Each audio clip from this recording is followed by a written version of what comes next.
This is Secret America.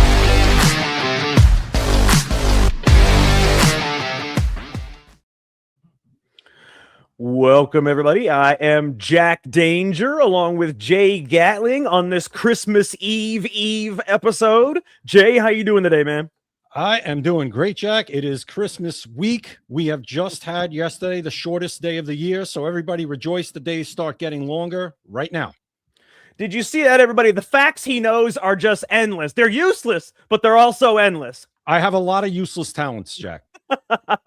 Okay, well, the first thing, though, that we're going to talk about, obviously, is some new information about the Brown University shooting. In fact, it is information that would have saved every single person's life.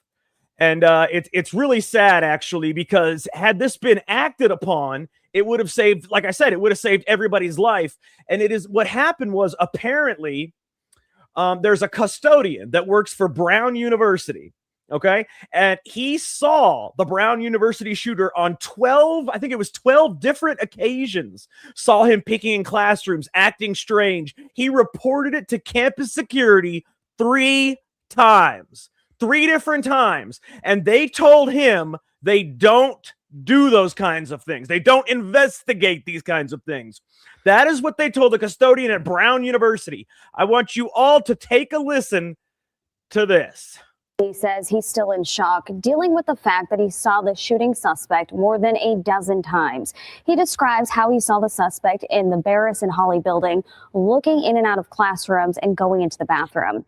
Something fell off, so he says he notified a third-party security company there on campus 3 times about the suspect, but nothing was done. And I had said to him, I had caught him the last time on December 1st, and I was right behind him as he was coming in the building. I was coming back from my break, and I went right to the ESS staff. And I had said to the ESS staff member, I said, hey, this guy looked suspicious. I said, he just went in the bathroom. I said, you should go check him out. He's like, I'm not here for that. He said, I'm not here for that. The ESS, the people that secure Brown University, apparently, said that they are not here to investigate suspicious people. Jay, what do you think about that? What are they there for then, Jack? Apparently, they're just there to deter, not to actually investigate. Oh, because part of deterrence is investigating and asking questions and, taking. You'd think. Yeah, right. You'd think so. Jack, what happened if you see something, say something? So I guess if you see something, say something, but that's not what we do here. Don't expect anything to happen about it, though. I mean, are you kidding me? And now, listen, Brown University's got, I believe, an $8 billion endowment. I think they should set that aside to settle lawsuits because they are going to lose a lot of money in lawsuits, and rightfully so. Everybody that was in that school is going to sue them, and the people in around the neighborhood, Jack, they're going to sue them, and they're going to pay out big. We're talking billions of dollars, I think, by the time it's all said and done with Brown University. This is a colossal just failure up and down so many different ways. I don't know. This is the stuff that brings schools down. And I'll say it right now. I don't want a dime from the federal government going to bail Brown out. No, but it will. It will go to bail Brown out because you know how they do. Just like California, we talked about this in a previous episode. California is going to go under within 2 years with, having to get 20% of their oil now from Southeast Asia because of their ridiculous gasoline regulations. Because of those things, they are going to go under. I mean, hell, they've already got, oh man, I don't want to get too far off topic here because I got something else to talk to you about California as well. But they are going to go down and the federal government is going to bail them out just the same way they're probably going to bail out Brown University. Why? Because that is just what our government does. But let me tell you, beyond the money, this custodian could have saved lives, like the homeless man that actually did the investigation for the police. By the way, let me say I am very pissed off at the mayor, or not the mayor, but the president or whoever the hell it was. I think it was either the president or chancellor or whatever of Brown University and the chief of police of Brown University. They were at some sort of sports. I think it was a basketball game, right? and they were honored. They were actually honored. They stood up, waved, and people clapped for them. They never once mentioned that it was a homeless man that did the job for them and found this man, found the shooter. It was a homeless person. They never once mentioned that. He's not on the news. I've never seen his face, don't know his name, nothing. But yet they are two of the most inept people I have ever seen, and they should resign. The chief of police for Brown University should especially resign after this. I mean, you're telling me, I don't even care if it's not the police, if it's just the security company. The security company is probably hired by the police department. I would assume that the chief of police for Brown University is probably in charge of hiring any kind of security on campus. And if this happens, 3 times he reported to that security that shooter looked suspicious. A dozen times he saw him looking suspicious, looking in windows, all this other shit. But they never once did a thing about it. They never investigated him, and they probably never even took it up the chain to the actual Brown University Police Department. So there needs to be a cleaning house there. And I really hope, even though it's not really going to help, I hope that every parent sues them. I hope every single student at the school sues them for making the school unsafe, and now they have some kind of trauma and tragedy, and they're scared to go to school. That's what the hell I would do. I would sue the shit out of Brown University, and I would name the chief of police, and I would name the president or chancellor or whoever it is, the dean, whatever you want to call them. I would name them both in the lawsuit. Those 2 people have got to go. The only people I'm not naming, Jack, are the janitor and the homeless guy. Those are the only 2 people around any of this that I'm not naming in a lawsuit if I'm at Brown University.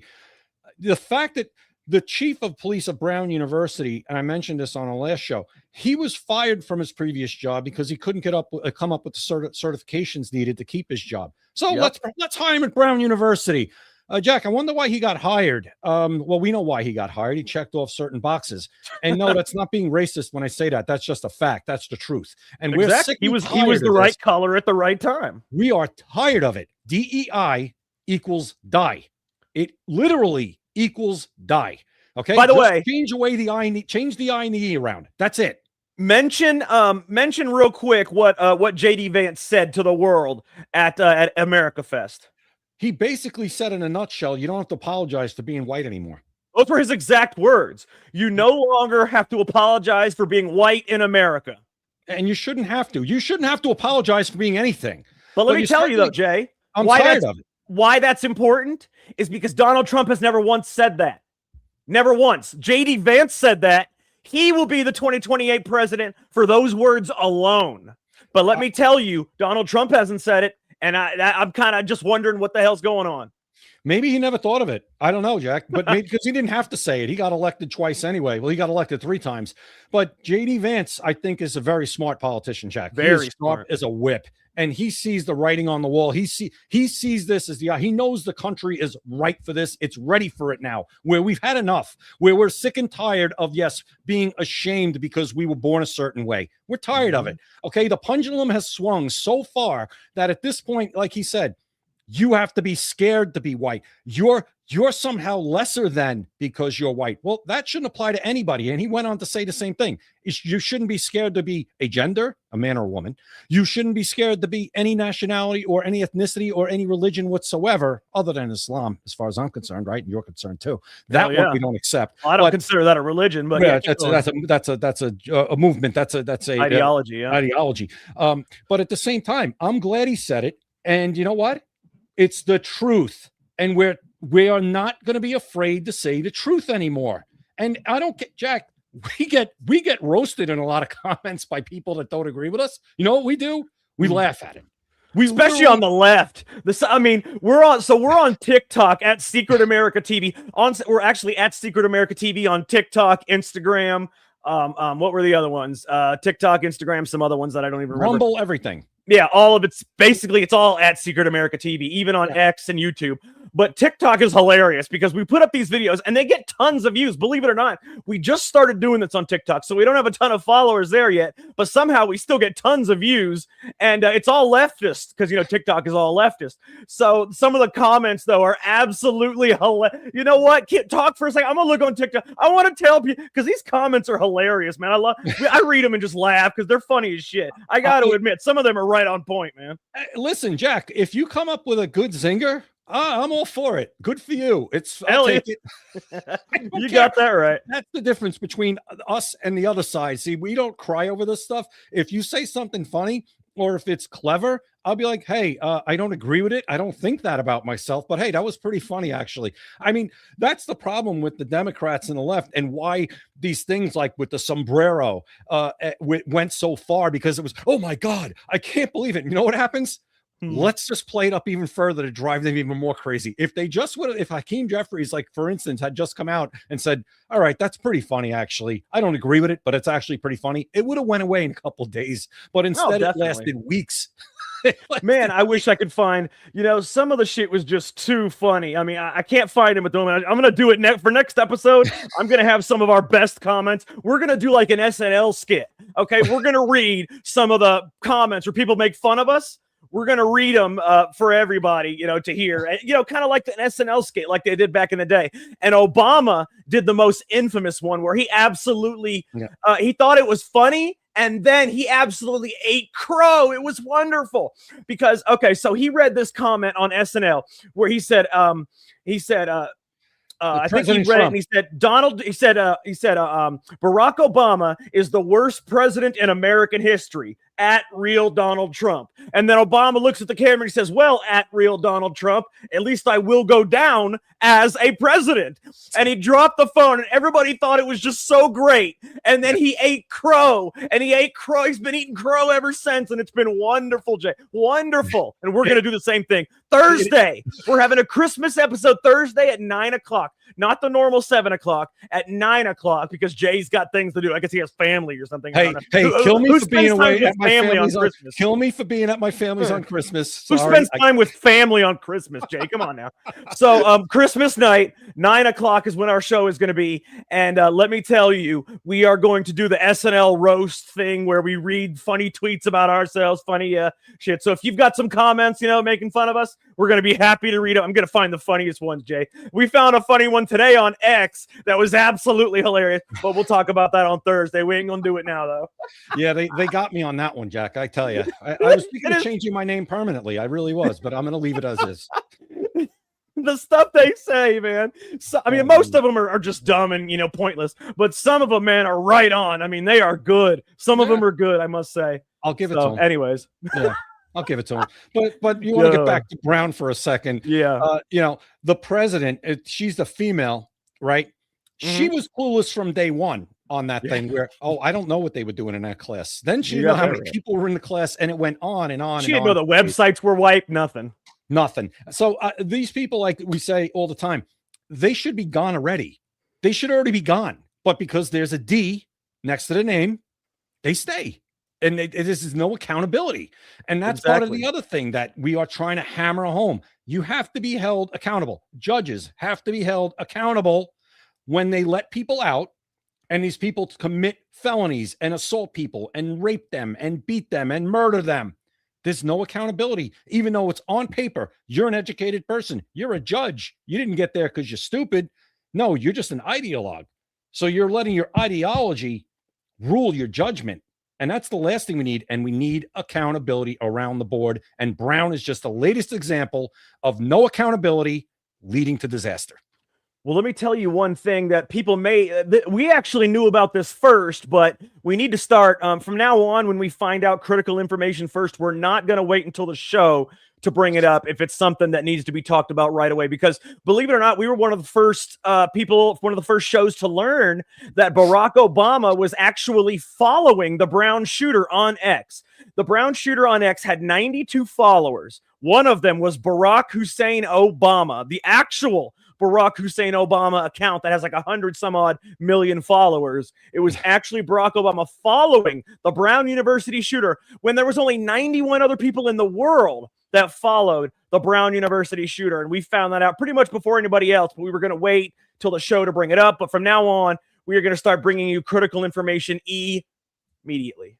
Yeah, we'll either put it right on the Secret America page. If say I'm not around to jump on for a show, or we'll post it on the Secret America page at the very, very least. And then if you ask about that particular thing, and I think you sent me that text. You sent me that text very early. Very early, you sent me that text. So definitely you were the first or one of the first people to know that for sure. And the thing is, you'll plug that in and you'll ask, say, an AI, you'll ask Grok. And Grok will give you the narrative. Well, Barack Obama's account liked and followed a lot of people. It just, you get the narrative straight out. Here's a little advice for everybody. When you go into an AI, a Grok or a Chat GBT or whatever one you're using, don't just accept the first answer. Dig in, prompt it more specifically, and you'll be surprised. You'll get different answers, maybe more truthful answers. And a lot of the times you'll get the AI to apologize. I've had that happen several times where, thank you for catching me on that. I apologize for my first answer. It was wrong. More than once, Jack. No, you're absolutely right. A minute ago when you were talking about holding judges accountable, I want to talk about that for a moment because there's two things that really bother me. First of all, there's a Lawrence Reed. You may have heard about him. He actually lit a woman on fire on a train, tried to burn her alive. He actually said the words, "Burn, bitch, burn alive." But this was before, it was either before or after he tried to also set City Hall on fire. Actually, it was before. He set this woman on fire on the train, okay?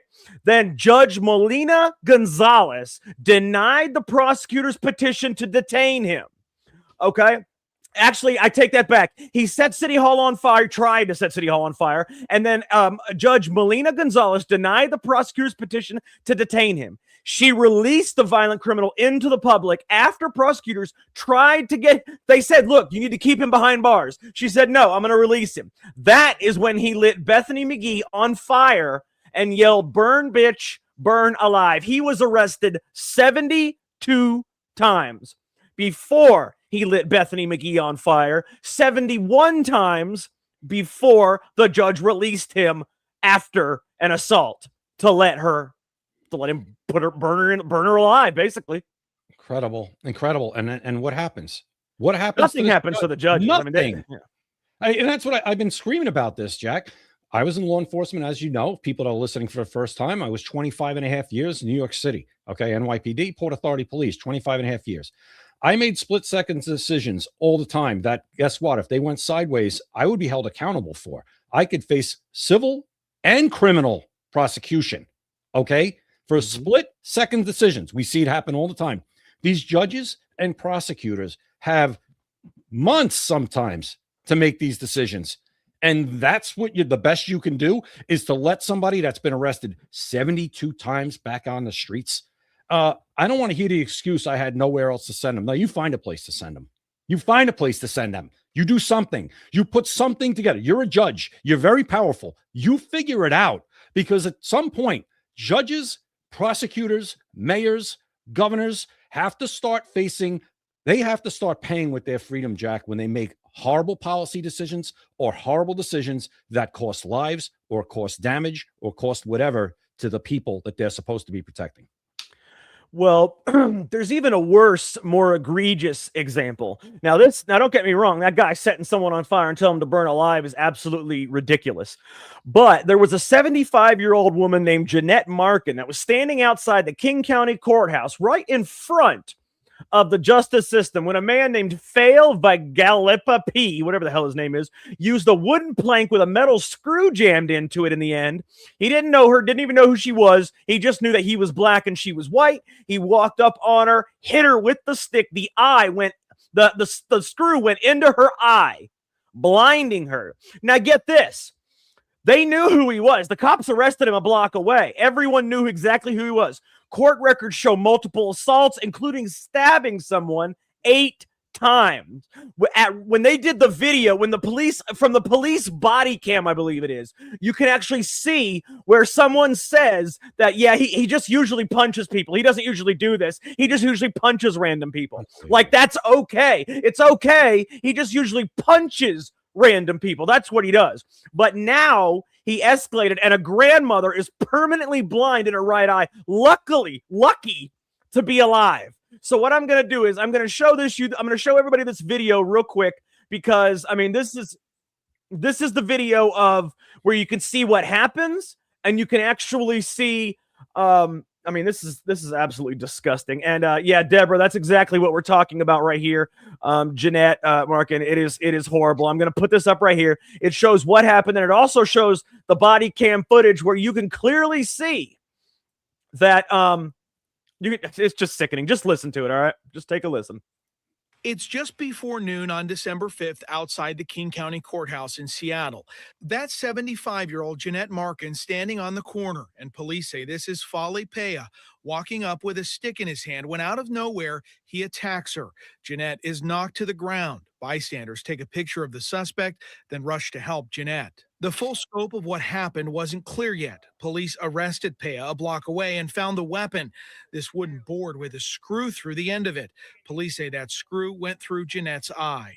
Who is this guy? Is he? He's a regular. He usually punches. He usually punches. Did you hear that? Where is he usually? He's usually just up and down third. All right, I want to stop this for 1 second. I'm not going to turn it off. He usually punches. These people know him as the regular that randomly punches people. I just want to get that out there. Now keep listening. As paramedics race her to the hospital, it becomes obvious police know Fali Peya well. Do you have the suspect's ID? Yeah, suspect's ID. He's being searched right now. Yeah. You know him? Oh, he's notorious for random assaults on third. Hold up. He's notorious for random assaults on third. This is a man that is not in prison, not in jail. Just a man that's notorious for random assaults on third. Oh, if you walk down third, it's just a guy. He'll just punch you in the nose. You know, don't worry about it. Just avoid third. Court records show Peya had multiple prior convictions for assault, including stabbing someone 8 times at a party. Was that? I take no chances with Joe. And it's not her responsibility to know like what parts are good, what parts are like she cannot walk there. Andreas Verikis is Jeanette Markham's son. How's your mother doing? First of all, look at her face. Okay, that's her right eye that was hit with the screw. Did you hear what the suspect said? I'll take my chances in jail. Yeah, well, he shouldn't be sent to jail, Jack. That right there is our criminal justice system. Yeah, jail's not working. We need to try something else. And you know what something else is? Off the planet. It's enough. How many? I prefer the eye for an eye. Whatever you do to someone should happen to you. I guarantee you that would stop half of violent crime over. If you burn somebody alive, you get burned alive. You hit somebody in the eye with a screw with a stick, that happens to you. Anything you do physically, violently to somebody should happen to you. It would stop violent crime overnight. I mean, this is just the way they're talking about that. And again, I was, as a cop, I would be embarrassed. If this is my sector, my precinct, and I got a guy that's notorious for going around 3rd Avenue, assaulting people, and that's just normal? No, that person belongs in prison. That person belongs behind bars. They are not fit to be in society. They need to be somewhere where they're not around normal people. So now, what do we have? A 75-year-old woman who's minding her own business and gets her eye taken out? For what? Because this guy was just notorious for punching people? Well, today he woke up and he chose more violence. I'm gonna be more violent than I usually am. I'm gonna hit somebody in the face with a board that has a screw on it. He was trying to kill her. Okay, and he's gonna take his chances in jail. Yeah, well, I hope he takes his chances in jail. You know what? I hope some, because sometimes there is jailhouse justice, and she's an old woman, and this guy tried to kill her with a board with a nail through it. Okay, so hopefully in prison, his chances don't go so well, because maybe there's other people in prison that kind of that even though there is a code, Jack, there is a code where they don't like when women or children are beaten or assaulted or other things done to them by these animals. So maybe he'll get his in jail, and maybe he won't come out.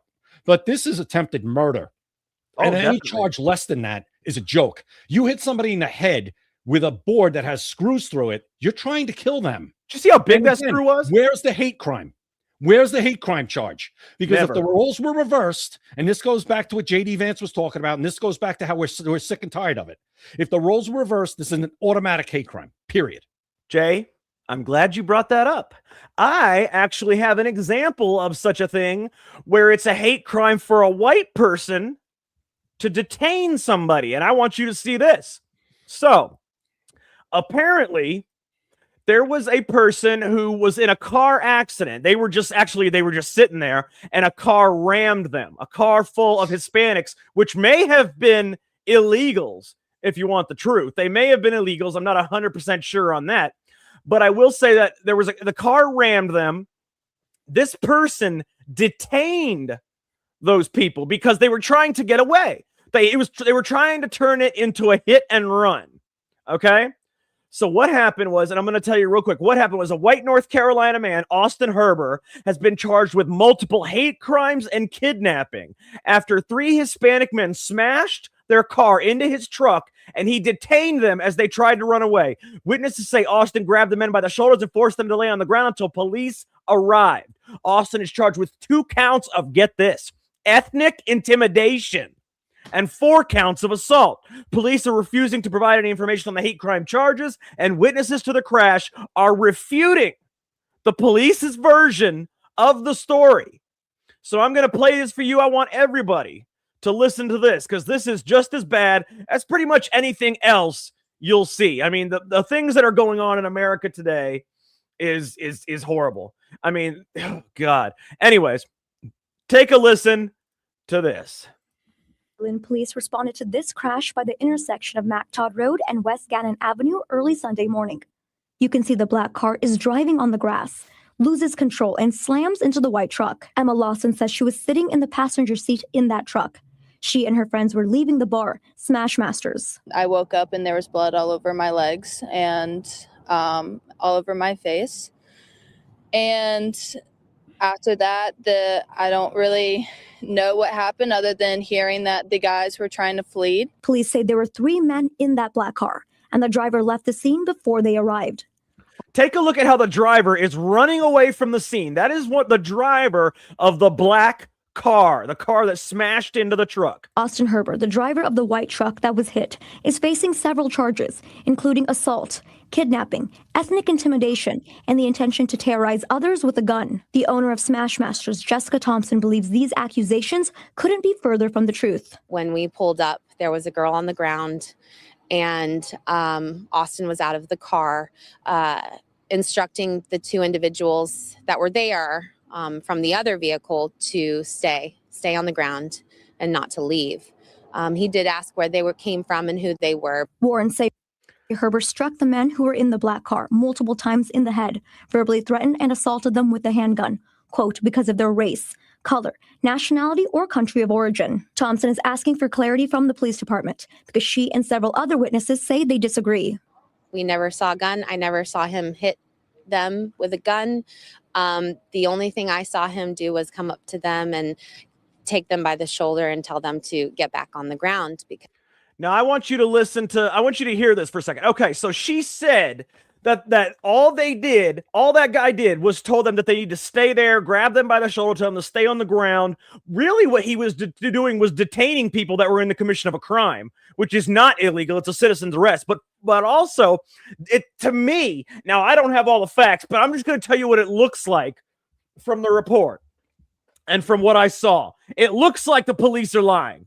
It looks like they are coming to the aid of Hispanics because it looks like the police are some of those woke people. You know, oh, these are Hispanics. They are the victims. Oh, this guy had a gun. He was threatening them. He hit them on the head. The police were not even there. All the other witnesses say there was no gun. There was no hit. There was no assault. Yet the police say there was. There had to have been. A lot of questions. First of all, were the police wearing body cameras? And will we get access to that footage at some point after this investigation or when it goes to court? This department? We'll see, right? Another thing, the guy was running away. Was he Dewey? No, the driver was gone. I think they were illegals. I mean, that's just my opinion. Well, at the very least, why was he running away from the scene? Was he drinking? Was he under the influence? I'm getting out of here before the police come here and realize I smashed my car into somebody drunk. And the person, they said he had a gun. Now, was he in possession of a gun? Is it a license? Is it a legal firearm? We're not getting any of that. and they're all saying he didn't have the gun on these guys. Maybe he No, had no, the the gun in police car? said they threatened him. Yeah, they threatened him with the gun. He threatened them, told them to get on the ground. He had the gun, and he hit them in the head multiple times. Where's the gun? Who has the gun now? Did the cops take the gun? Did he have? And here's my question: is this a legally purchased firearm, a legally carried firearm, where he could use it? What was he charged with? Was he charged armed with to the terror of the public? But was he charged with a possession of a weapon? Because if he's not, then it's legal. But how can you charge somebody that is holding people that are in the commission of a crime? Actually, how can you charge them with going armed to the terror of the public? Jack, this whole thing makes 0 sense. And when it doesn't make sense, it's not true. So we need to know what happened here. I hope there's body camera. Every cop wears body cam now, for the most part. Okay, what state is this in, Jack? It's actually, believe it or not, it's right here in Western North Carolina, I believe. Okay, so I'm going to assume that there's body cam footage, or at the very least dash cam footage. There's got to be something, okay, that we got to get our hands on. Somebody's going to get their hands on it. And know what the hell happened here. But again, right away, though, this is my point. Right away, because you have Hispanic and white, a hate crime is charged. Exactly. Every time. Whenever it's the other way around, we need, we're not sure that's what motivated the attack. We have no evidence that it motivated the attack. Even when a racial slur is used, they're saying, we're not sure if it was the motivation of the attack. Enough already. Enough. We are done. That's the point J.D. Vance is trying to make. That's why he knows he can make that point now and not be afraid to make it, because we've had enough. All we're asking for is equal justice under the law, period. We're not asking for anything different. We want equal justice under the law for everybody. And right now, it's not, because you have too many cases like this where it's automatically tacked on. And when it's the other way around, it's rarely tacked on unless it is just overwhelmingly obvious that that's what caused it. And it's got to stop. And this seems to be, again, you have witnesses that are telling the cops, this isn't what happened. So I'm just very perplexed by this case in particular. I hope we find out more about it. And if we do, we'll bring it to you. It's strange because it's in a town called Zebulon, which I've never heard of. Me either. But also there's a guy, and I gotta say, this is very weird to me. There's a guy named Tom Hennessy on X that starts the give, send, go things for absolutely every single person. And I find it very strange that it's the same person that starts it for every single person.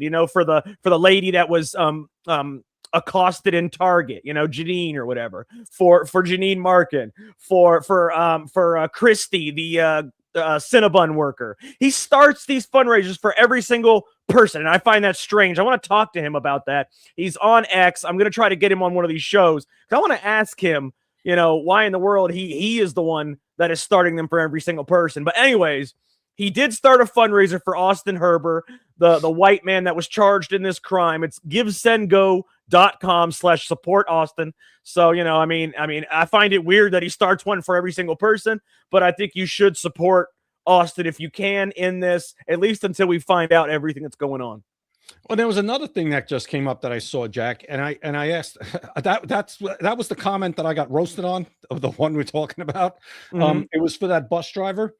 Yeah, he started that too. Yeah, okay. Is he the one that started that give, send, go? He starts every single, and that's why I find it weird. This is the man that starts every single give, send, go for every single person that's in some kind of a tragedy or some kind of a thing that he thinks is wrong. And I find it weird that it's him that does this. It's like he searches every day for 24 hours a day to find someone to start a give, send, go for. I mean, does he get a commission out of this? I want to know what's going on here. I'm going to try to get him on our show. Yeah, why not? I don't follow him, but I will. I don't know. It is interesting. I mean, I hope he's just doing it for the right reason, that he's not trying to profit off it. I mean, rather than interesting, I call it strange. I find it strange. Yeah, and these things raise a lot of money sometimes, and quickly. They do. Look, he's got one right now for gives. Okay, so check this out. He's got one for Shiloh Hendricks, Help Chud, Help Crystal, Defend Patrick. All of these people, and I think I'm starting to recognize the theme here. Wow. Okay, I see the theme here. Okay, Tom. I'll give him a little slack. I see the theme, so we're good. Okay. There's a theme. I'd still like Did you to maybe recognize talk, the theme? I'd still like to maybe talk to him. Oh and, no, I and- want to talk to him and ask him Yeah. how the hell he does this as the first person every time. You know, is he Yeah. causing these tragedies? I'm just kidding. What does he have? Something on the algorithm that's just like, oh, here we go, we got one. Deborah, that's exactly what I was thinking. Maybe he pays people to do wrong and then starts a GoFundMe. Yeah, you know, it's funny. I just said the same thing before I saw it. I was like, did he cause these tragedies? No, but the theme is he's doing these for people that are assaulted because they're white. Okay. That's the theme. Chud was arrested because he was white. Austin Herber, white. You know, Crystal from Cinnabon, white against the Somalian people. That is the case for Tom Hennessy. So now that I have a little more clarity, you know, I can understand it a little better. Yeah. Okay. And again, we're not we bring these things up, and it's needs to be brought up more now. And again, this isn't a us against any other race. It's just like I said, it's called equal justice. It's called equal treatment. And we've gone so far away from this in this country, and it's been just accepted. No, it's unacceptable. If it's unacceptable for one, it's unacceptable for all. And right now, the pendulum's just swinging one way, and it's happening way too often. And this is while Donald Trump is president of the United States. So imagine how much worse it would be. So just think about that. This just say, oh, it hasn't happened to me yet. Well, guess what? It hasn't happened to you until it happens to you. So Deborah said, what color is he? The picture on there is white, but I don't think that's his picture. It looks like a picture of somebody else. It looks like one of those made up pictures, but I don't know. It could be him, but I highly doubt it. The guy that starts it, Jack? Yeah, Tom Hennessy. It doesn't look like that. It looks like somebody from a TV show. But anyways, let me say, I want to talk about, I'm glad we brought up the whole race thing because there's some interesting things going on right now. And we know how Islam is kind of the enemy of the world. And I'm sorry for people out there that consider Islam a race or a religion or whatever it is. I consider it an ideology, and I consider it a cult, a very big cult, but a cult nonetheless. So when you see things like the king of Britain, the king of the United Kingdom, or whatever the hell he's the king of, I don't know because I don't really care, but the king, Charles, in all Islamic garb with the stupid hat on his head, and he's actually there, with all the other Islamic people. I want to show you this for anybody that's British, anybody that has family that is British. I want you to see this for anybody that's in the United Kingdom, whatever it is. This is your king right here. Take a look at this. Oh. This is your king now, right here. He seems to be putting Islam before, his people. And is that not what is happening all over Europe? Is that not what is happening in America now? Is that not what's happening all over the world? Let me show you. I'm sorry? That's a recent picture, Jack? That I don't know. Because all he I looked know. young there. Yeah, well, I can't tell you if it's a recent picture or not, but all I can tell you is this is your king. Yeah. And this actually happened. It doesn't matter if it was yesterday or 10 years ago. What it tells you is what he believes, what he thinks. Because I'm looking at him like, wow, he looks pretty damn good for his. Yeah, no. It could have been yesterday. It could have been 20 years ago. But what I can tell you is he was willing to do it. He was willing to do it. And if it was a long time ago, that should tell you exactly why you have the immigration problems now that you have. Yep. Yeah, it makes sense. Totally makes sense. If he's willing to do it back then, maybe that's when the deal was made. I don't know. But it's one of those things. And Jack, if you want to get off, not talk about England for a second, want to talk about with Japan. Now, sure. We love that prime minister, right? You love that prime minister. She's been doing great for immigration. I'll put it that way. I don't know really much about the rest of her shit. You're going to like this.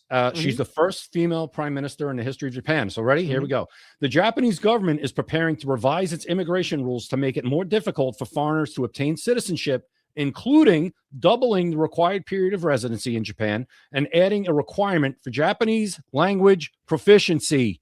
Japan has a basic law for requirement citizenship known as the nationality law that stipulates 5 years or more of residency in Japan before a foreigner can apply for citizenship. The applicant must also be at least 18 years of age, demonstrate financial independence, and have a clean legal record. Hello? Hello? I love it. Can we please follow suit? Japan is awesome. The prime minister of Japan is amazing. That is exactly what you need to do in every country. But see, and I'm going to tell you the key to exactly what is going on now. For everybody out there, you need to listen to this.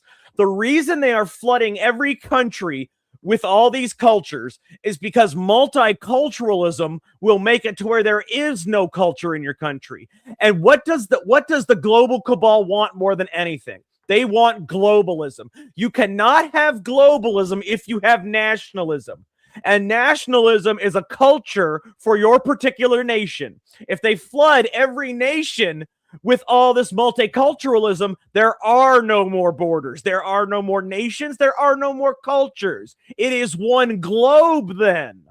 And that is when you can usher in the one world government, the globalism, whatever you want. That is the key to why they are flooding every country with every possible religion. But they're not flooding them with women and children, because women and children won't force multiculturalism. They are flooding them with military-age males, because military-age males will force multiculturalism. That is what is going on all over the world. That is why it is happening. People keep saying, oh, this country is no longer going to be a nation. It has no culture of its own. It has no more history. They're tearing down the history. Why?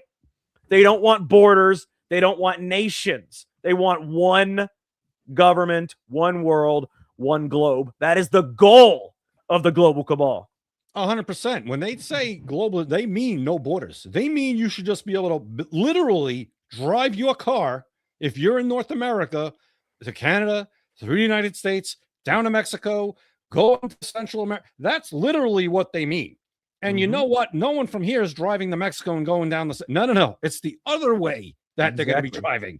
And they just don't get... They literally, like Jack just said, want no borders, period. And you have places in England where you see these military-age males telling police, you guys can't come in here.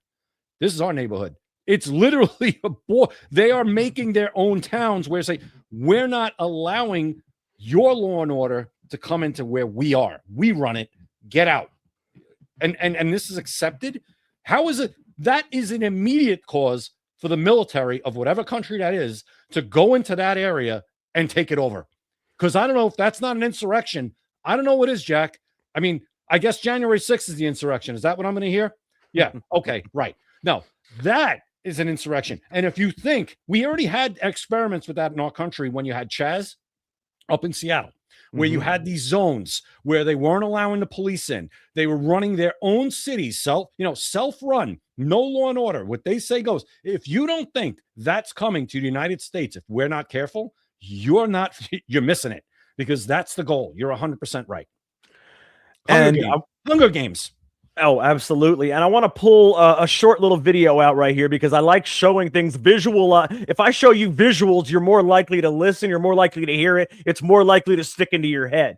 So there is a man by the name of Milan Mazurek. Okay. Now he's a guy that I'm trying to get on our show because he is part of the European Union. He's one of the representatives of the European Union, but he is not one of the globalists, one of the part of the global cabal.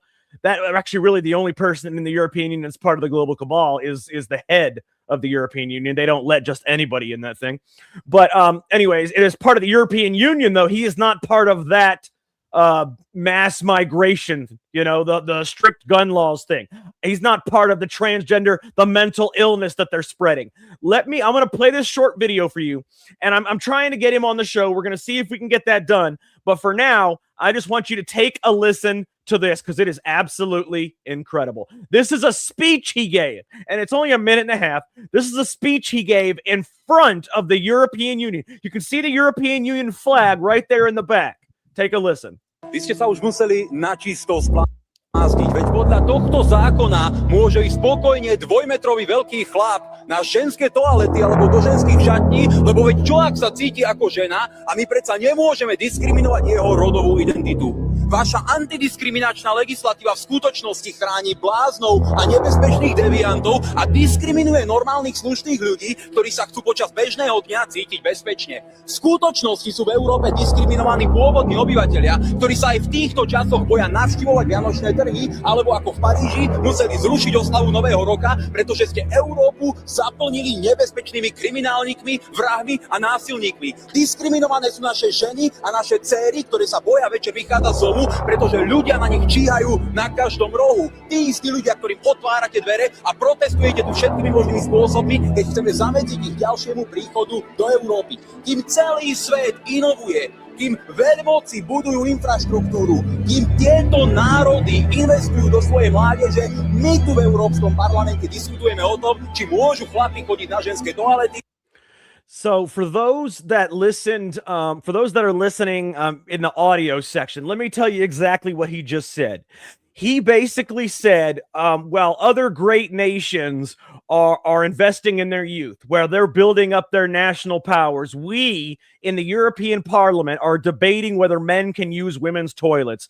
We are discriminating against our own while letting everybody else do whatever they want. And I'm going to I have something to prove to you, actually, how much, for people that don't believe that there is discrimination going on in the UK, I've got something that's going to shock you, something that's going to prove to you that the discrimination is beyond what you could possibly imagine.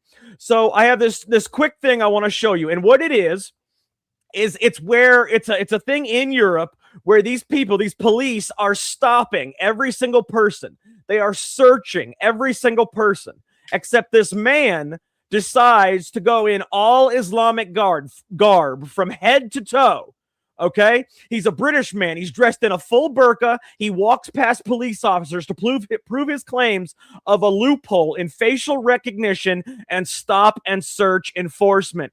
The man says anyone wearing a burqa in the UK gets the infinite freedom glitch. If you're wearing the burqa, there is no facial recognition.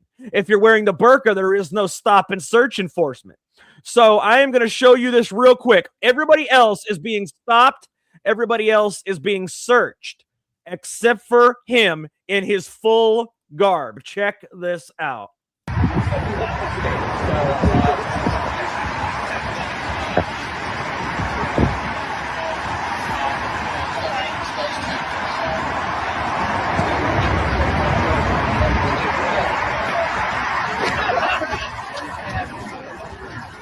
If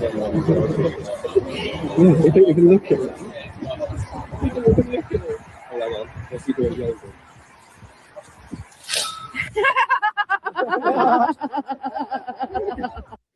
So this man literally walked through there, could do whatever he wanted as long as he was in full burqa garb and nobody would touch him. Glad he didn't have anything strapped to him, Jack. Exactly. He walked he walked in front of every single police officer. Unbelievable. It's, again, the suicidal empathy. I don't want to offend him by stopping him. Well, no. Again, equal justice, right? Everybody else is getting searched, whether we think it's legal or not. Everybody else is getting searched. Why does he get to walk through? Because you don't want to offend him? I'm tired of it. We're tired of it. That's no way to secure anything. It's not secure. It's garbage. It's garbage. I'm glad you said you're tired of it, Jay, because there's somebody else that's tired of it. Go ahead. And I want to show you another quick little thing. Somebody else is tired of this bullshit, and I think you're going to like it. You know how the German police are basically discriminating against everybody, and, the free speech where they're arresting people for same thing they're doing in the UK. Yeah. But I think the German police are getting tired of it. And I'm going to show you a little something.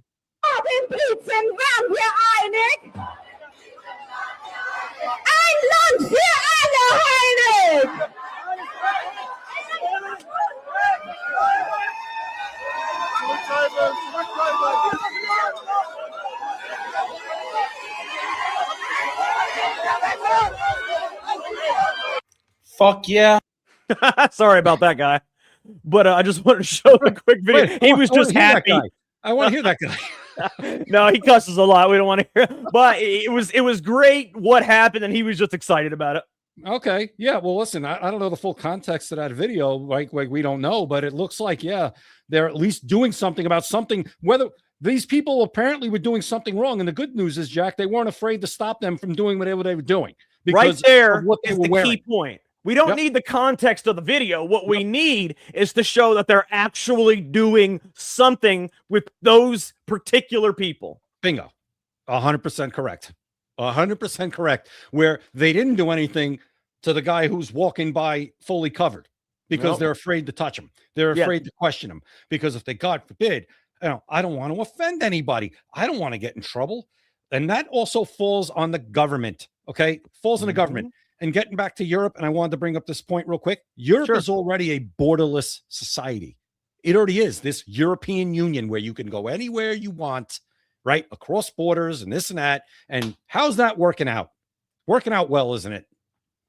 Absolutely. And Jay, remember that video a few seconds ago? I showed that video of that great, Milan Mazurek and his speech in the European Commission. What I wanted to actually do was show the English version, but he has a different speech that he gave to them. It's just about a minute long, and it's in English. And I want you to hear this because this guy, this is a banger. Yes, this guy is going to help save Europe, which may in turn help save the world.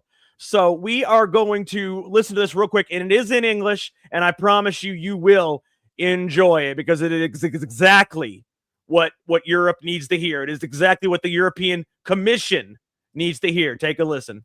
You just hate freedom. You hate free and proud people all over Europe. And especially you hate people who love their nations, who love their countries, and who love their children. Because those people are your biggest enemies. Those people want to preserve their countries as they remember them from time they were children. They want to preserve their countries free, independent, safe, clean, and beautiful. They want their countries without hordes of illegal aliens killing and raping women and children in the streets, and they want their countries without daily terrorist attacks. And that's why you want to destroy freedom of speech on social media. You know very well that if those kind of people will have a right to freely share their information, they will never support your green scam. They will never support your migration policies. They will never support your rainbow transgender stuff. That's why you decided to censor all of your opponents and to spy hundreds of millions of Europeans through the chat control. And that's why you decided on a huge fine against Elon Musk's X platform, because he provided freedom of speech for the whole planet. He provided for us the real democracy, which you hate the most. Because right now we see that not Trump, not Musk, not any foreign interference, but Ursula von der Leyen and her commission, you are the biggest enemies of freedom. You are the biggest enemies of free speech, and you are the biggest enemies of Europe. And we need to stop you at any cost possible. At any cost possible. That was one of the greatest speeches of the European Commission I have ever seen. You saw, I'm giving him the clap. Absolutely outstanding. And obviously, Jack, he's a Nazi. He's got, no, he's not. I think I saw the salute as he left. Yeah, obviously, he's going to be called a Nazi like Charlie Kirk was called a Nazi. And who was it in the, it was Deborah. Love this guy. He's another Charlie Kirk. Great call, Deborah. There's definitely something there. He's young. He's very well spoken, and I'd love to see him. I'd love to see him do things like Charlie Kirk did, get into universities or go public places. Especially in Europe. Europe has Tommy Robinson, but they also need Milan Mazurek, and I'm trying to get him on the show, man. Tommy Robinson too. Tommy Robinson follows me, but he's so busy, man. Hard to get a hold of him. Listen, if we can get Milan, that would be amazing too. I would love to get Milan. And I was like, who is this guy? So this guy seems great. I'd love to hear more from him. I want to hear more about him. And Jack, one thing, is there not a more boring flag on the planet than the European Union flag? My God, who came up with that? A 5-year-old? And did you notice that the European Commission's the head of the European Commission, her name is Ursula. That is the villain, right? Is that not the villain in The Little Mermaid? Ursula is the villain. I think Ursula is the villain in everything. Okay. I'm sorry. No offense to anybody named Ursula, who's a very nice person, I'm sure. But this Ursula gives every Ursula a horrible name, just like the villain in the movie. And again, that flag, can you please, the person who came up with that flag, you got to do better. It's so the MEP of Slovakia. Thank you, Katie. He's the MEP of Slovakia. And the thing is, you're right about the flag, but this Ursula gives the Little Mermaid villain a bad name, is what I have to say. Yeah. Good point. Good point. Oh man, yeah. European Union, you got to do better. You got to do better. People really like that need to be amplified. Oh yeah, like we need a lot more of him, and I hope we do. That's the first time I've seen him this week on the platform. Like Same when I here. saw it, I'm like, who is right? Is this the first time you saw him, Jack? He exploded. No, I've never seen that. I've never even heard of that person before. That's what I'm saying. I mean, yeah, maybe this is going to put him into the spotlight now because he's obviously well spoken. He's young. He's energetic, and he's got the right message. Let's go. You're absolutely right about that. And so real quick, though, I'm going to switch the topic because there's one thing I want to talk about before we go in a bit. I just have to say that I love Representative Randy Fine, and I'm going to tell you why. Bro, this guy. He is working on deporting Ilhan Omar. He said that he is actually working on deporting her. He's not just saying she needs to be deported. He said he is working on deporting Ilhan Omar, and I have to say, I love that. I think that's wonderful. I think it's a great idea. I think it's something that should happen. She's here illegally. She married her brother. There's been proof. I mean, what more do you need? She should definitely be deported. What I don't understand is why there aren't any standards in Congress. Anybody can become a congressman. You don't have to be born in America. You don't even have to be here for a week. You can come in. Hell, they can import HB1 visa people to be congressmen. Yeah, no, they got to do something. And listen, I'm not saying you have to be born in the United States to be a congressman. Am I there yet? I'm not there yet. I'm getting there, but I'm getting there. No. If you make America's laws, I think you should have to be born in America. Well, listen, I'm not going to argue with you like, oh my God, it's the craziest thing I ever heard. Can you at least not be a dual citizen? How about that? We have people that are dual citizens. And again, Randy Fine. Okay, Randy Fine. And again, he's probably going to do something to disappoint me at some point, Jack. Yeah, I mean, they all do. They all do. But I got to be honest. Since he's been there, and I think he took, was it Gates's seat or was it Walz's? Whatever one he ran for. I remember when he was running, there were a lot of people like, oh my God, not this guy, not this guy. And you know what? The more I hear not this guy, the more I know, yes, this guy. Because exactly everything that he's been doing, and I know, Israel, I don't care. He seems to be pretty damn America first to me. He seems to be pretty MAGA to me. And that's all I care about. Somebody that wants to advance Agenda 47. So I don't care about the Israel stuff. That's a whole nother issue to me. I'm not throwing the baby out with the bathwater over Israel. I am tired of it. All I know is Randy Fine. He's the one guy, like you just said, I'm working to get her deported. I'm not just talking about it. I'm not just going to send a strongly worded letter. I'm actually going to try to do it. Now, whether he's successful or not, I don't know. Do I think he's going to be successful, Jack? No, we've gotten the rug pulled out from us so many times, but at least he's trying. Can I give him that? You're absolutely right. He is trying, and we'll see what comes of it. I hope it works out. But before we go, I got two quick nuggets of information I want to let everybody know. One, something interesting I found out. The mayor of Lawrence, Massachusetts, Lawrence, the town in Massachusetts, does not speak or understand English. What? I thought that would be an interesting nugget of information. Let me show you guys this real quick. This is the mayor of a town in Massachusetts. The mayor, that means the head of the government of a town in Massachusetts. He does not speak or understand English. This is a speech he gave in some room or whatever. Who cares? But let me show you. By counsel for the respondent that they indeed encourage this and have substitution and have no objection and waive any objection they would have to the your services as a translator here. So what's happening? What just happened in that video? Let me give you a quick oversight. What just happened in that video is he is what seems to be a council meeting, a city council meeting with the mayor, and he is having a translator, because he is Dominican, speak Portuguese or whatever the hell Dominican Republic speaks down there, to him because he does not understand or speak English, yet he is the mayor of that town in Massachusetts, Lawrence, Massachusetts. Well, Jack, first of all, he was in room 1.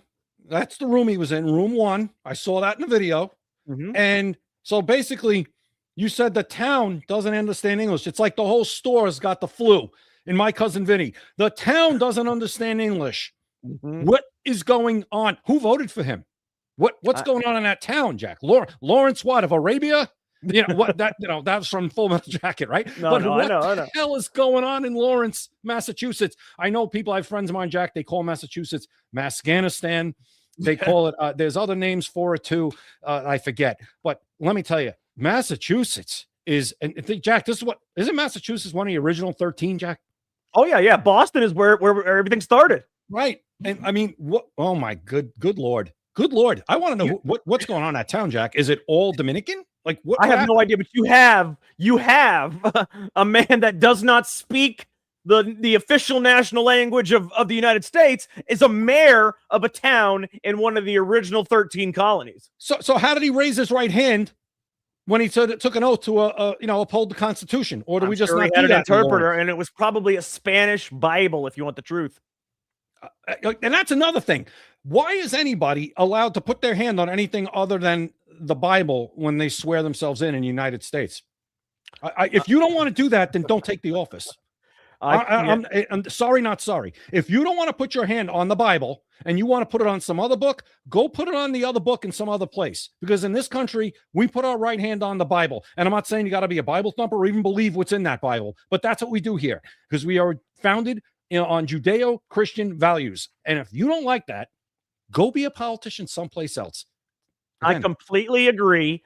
And it's funny, but it's funny you mentioned the flu and the whole My Cousin Vinny. Yeah, the whole My Cousin Vinny, when the whole store had the flu, so he couldn't buy a suit. Correct. That's funny. It's funny you mentioned that because one more thing we're going to talk about before we end the show is the UK is turning back to the old days of COVID. Here's what's happening now. There's an extremely dangerous high side of low, apparently. The UK is being warned of a super flu. Masks, panic, headlines screaming for lockdown. So let's do the radical thing. They look at the data. This is from Highwire Talk, okay? The current flu rates are about 20 per 100,000 in the UK. Recent highs from 2017, 2018 were 56 per 100,000, so almost triple the amount. Yet they're saying this is a surge. They're saying that they need masks, they need lockdowns. You want to know why? Because the UK is complying. Everybody in the UK is complying with the arrest for social media. I told you in the last year there have been 12,000 arrests for social media posts in the UK. 12,000. So they know that if their public is willing to let them arrest them for whatever they write, because there's no free speech, they know if they're willing to do that, they can get them to go back to lockdowns. They can get them to go back to masks, and they can get it to where they can control them through a crisis. I want you guys to take a quick listen to this before we go, because this is going to blow your minds. It is incredible. Take a listen. The United Kingdom is being plagued by an unprecedented wave of superflu. Please do wash your hands, wear the mask, because then you're going to stop the spread and hopefully reduce the pressure that is being put on services. You've got to be kidding me. Oh my God. The headline should be, rapid and massive drop in IQ points being discovered in the UK. I love that guy because the things that he says are absolutely hilarious.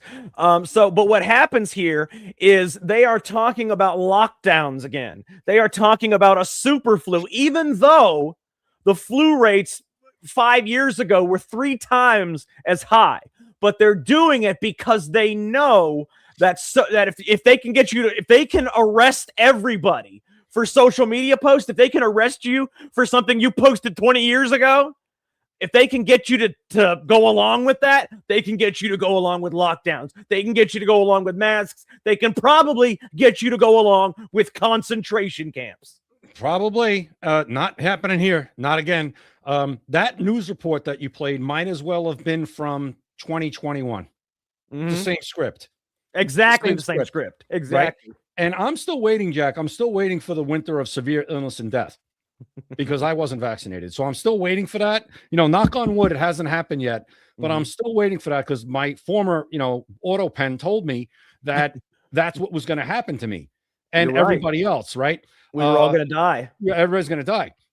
But in England, yes, they seem to be very easily coerced and controlled. Very easily. Very it's easily. almost as if they're like pod people, not people like Shirley. She knows her country is a joke, and I mean, it's not the country itself, obviously, because the country itself is a great country. Yeah. But it's the people. Okay, the people are the joke. They are the joke.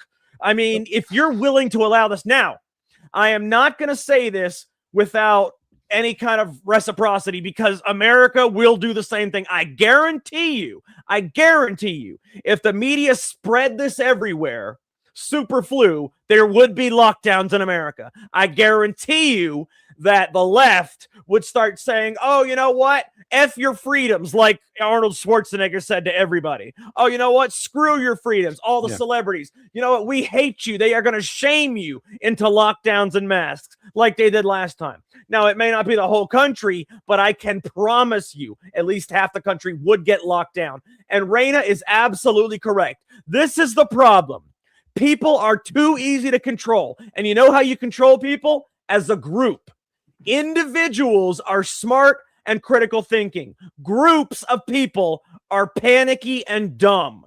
Mass hysteria is how you control people to do what you want. That's why it was a media blitz during COVID. That's why it will be a media blitz in the UK during this super flu, because you control people as a group. Jack, it's fear. These people, it's a form of terrorism is what it is. Because how do terrorists control things? Through fear and intimidation. This is what this is. It's government terrorism on its own citizenry. Absolutely. Period. And did you know that the reason they were able to do it is because people will give up their freedom for safety. It never fails. You will give up your freedom for safety. See the Patriot Act. Okay, you will give up your freedom, which is the Patriot Act, giving up your freedom for safety, which is TSA, making sure there's no more bombs or shoes or underwear bombs on planes. Okay, that is what you're doing. The TSA, how many terrorists have they actually caught in the last 20 some odd years? Right, but you gave up your freedom with the Patriot Act. Now, let me tell you right now, this is a quote that everybody needs to listen to. Okay. If you give the government emergency powers during crises, the government will create crises to use those emergency powers. It's that simple.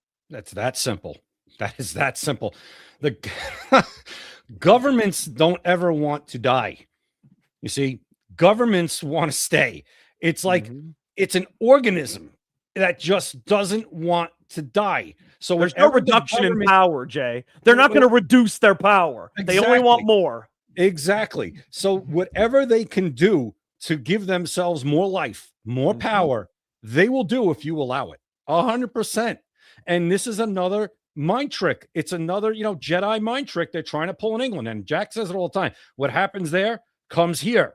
So if they pull this, say they do pull this off, and the super flu, and they get the masks again, they get the lockdowns, and they get people staying home, and they close the gyms, and they do all this other stuff, they will try it again here. It might not be instantaneous, because I think they know here we're and it's nothing against Cheryl Lee or anybody else in England. She's one of the people that resist. There's just not enough of her. There's just not enough of them. See, here we probably have over half the country. I think we have over half now, Jack, that would be a little bit more skeptical of it, but it's still close. It's still close. It's like 51-49. It's not like it's like 70-30 that are going to say go F yourself. We're not doing this. It's probably 51-49 at best. So they will try it here. We just have to say, it ain't happening. And Cheryl Lee, if I know one time I commented to you about that, and I said, come here, claim asylum. And you said, no, I want to fight for my country.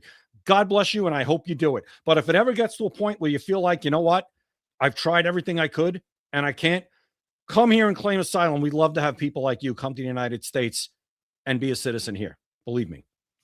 Absolutely. And let me clear something up real quick. Raina puts, they want our money. That's why. No, they don't. They have our money.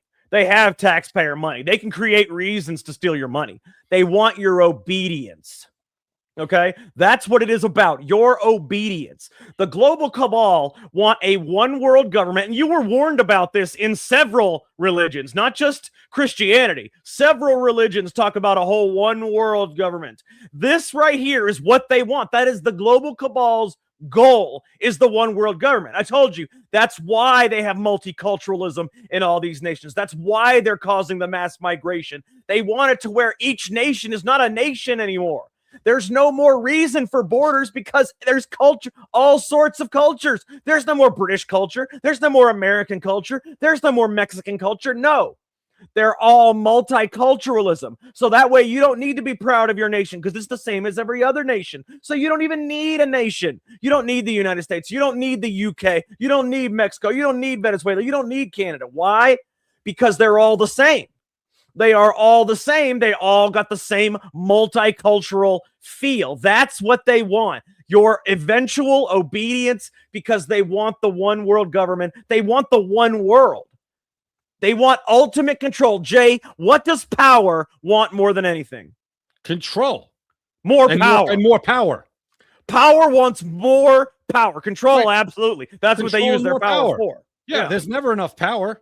No. Never. But if you can control the whole world, if the global cabal right now, they don't control everything because there are nations that resist. There are Russias, there are Japans, there are Hungaries, there are El Salvadors, there are other countries that resist, okay? Poland's and others.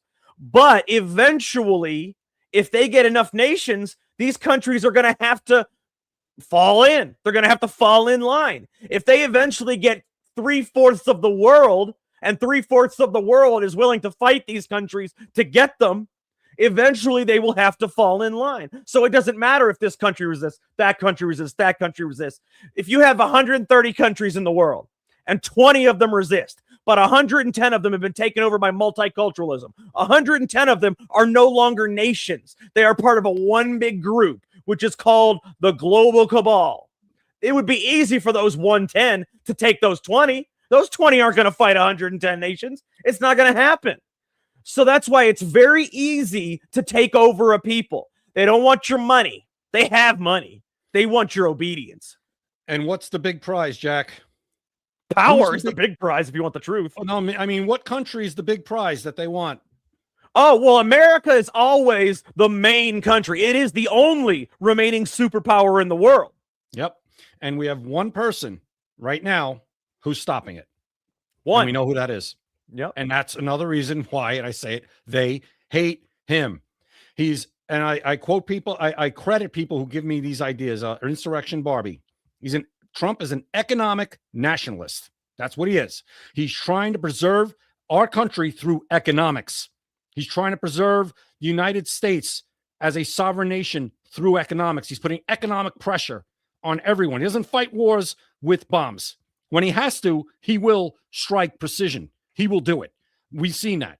But he wins through economic policy, and that is why they hate him. And that's why, Jack, we're going to end up talking about this. The Supreme Court, with this tariff decision, is a huge decision that's coming down the pike. And when that happens, we'll be discussing it, because right now, the linchpin behind Donald Trump's economic policy and his power is tariffs. We'll see. Well, you're absolutely right. But let me tell you that if they get America, if they can get America, they will easily get the rest of the world. Easily. Okay. America is the only remaining superpower. Now, I will say Russia is a pretty big superpower as well. And Vladimir Putin, I don't care what anybody says about him. He is one of the few people that is fighting globalism. Okay. He is fighting globalism. Viktor Orban in Hungary. You know, you got now Meloni in Italy.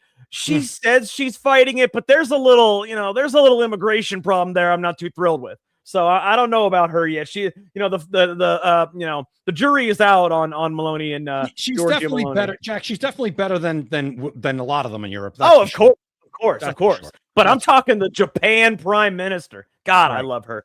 But I mean, there's just so many people out there that are trying to fight. But if they get America, if they get Russia, if they get one of the bigger countries like this, the rest will fall. Okay, and that's what they want. And I've been trying to. People think that this is something out of a James Bond movie. People think that this is fake. It can't possibly be true. Have you not been looking around? Multiculturalism is taking over every country. There's a media blitz saying we need these people. We need diversity. Diversity kills nationalism. Diversity is not a strength. A strength is merit. A strength is pride in your country. A strength is pride in your culture. You don't need to take pride in somebody else's culture. Let them do that. But if you don't have borders, you're not a nation. You are part of the global cabal. And that is exactly what they want, Jay. And I just hope enough people are listening, because this is not some fake, James Bond script. This is happening in your lifetime right now. It's very easy to spot. All you have to do is look around. Multiculturalism, mass migration, along with the media blitz for diversity. What does that equal? That equals multiculturalism in every country. What does multiculturalism equal? The death of your culture. What does the death of your culture equal? The death of your nation. What does the death of your nation equal? Just another adage for the global cabal. Just another adage to a one world global government. And the funny thing is, it sounds like a tinfoil hat kind of thing. But that's only if you can't look around and see what's actually going on. All you got to do is open your eyes, Jay. That's all you got to do. Absolutely. It's right in front of your face. If like you said, if you open your eyes and admit it, it's there. This isn't conspiracy theory. It's happening. And we have one person standing in the way right now. Absolutely right. And Raina, what you said about Trump always picks the wrong people. A lot of times in a lot of areas he has. One place he hasn't, and especially this time, is his economic team. His economic team is outstanding.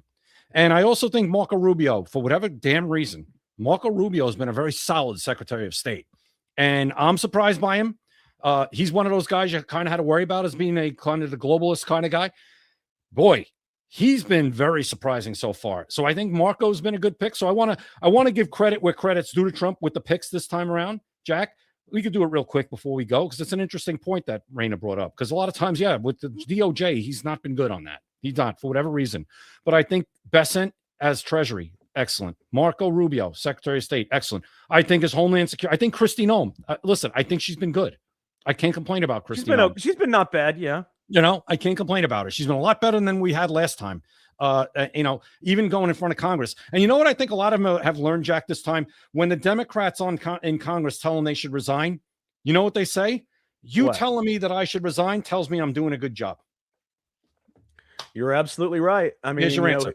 He has picked some good people lately. Kristi Noem. I love Tom Homan. Marco Rubio's been doing well. There's been some good ones. I mean, he still picks bad people, but I mean, it is what it is. You can't pick everybody good, because a lot of the people that are part of this whole globalist movement, globalism, and people hear globalism and they think I don't think they actually know what that means. It means everything being one globe, not separate countries, not separate people, not separate cultures. Yeah. Everything as one big globe. That's what globalism is. Nationalism is pride in your country.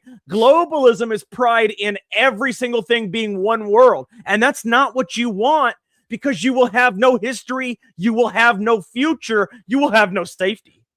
And you know when you're going to see a lot of nationalism, and for some reason, Jack, there's 2 weeks every 4 years, or every 2 years, because we rotate it now, in the Olympics, when nationalism's okay.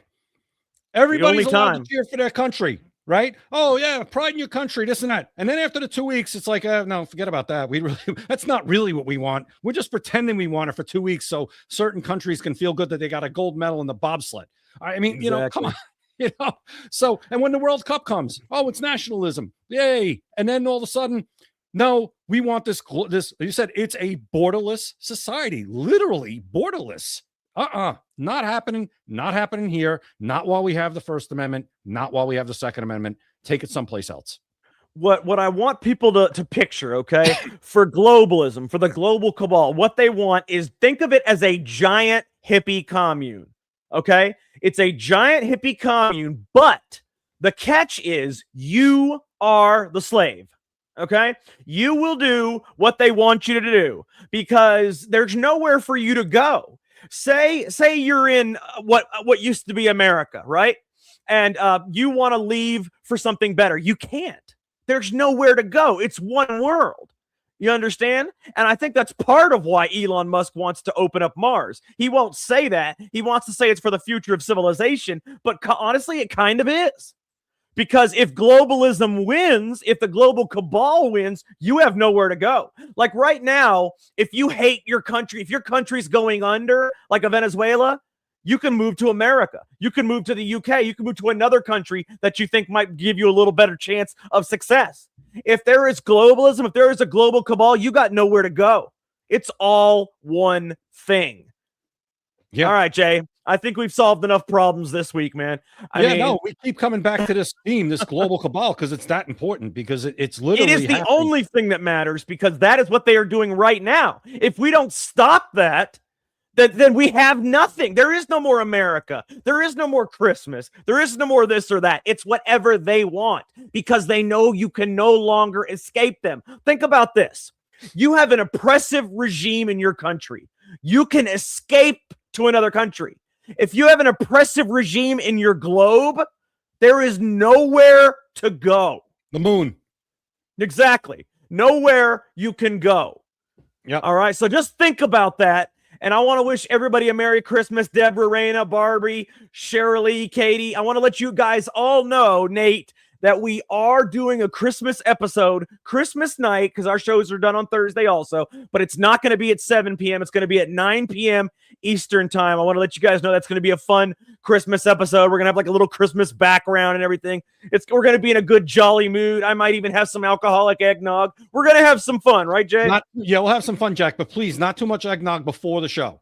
No, okay? During. It's going to be during. Yeah. All right, during. Good. Yeah, because I'll be out at family all day, but I'll be back by then. And I talked to Jack. I said, I want to do the show Christmas, but I got to push it back. We have to push it back a couple hours so I could be a part of the show. So I appreciate it. I want everybody out there, everybody that listens, all you guys that are always in the comments, have a great Christmas Eve. Have a wonderful Christmas day. And yes, we will see you Christmas night, 9:00 to say hello. And if there's anything going on, we will talk about it. We absolutely will. So for Jay Gatling, I am Jack Danger, and thank you for watching Secret America. You've been listening to Secret America.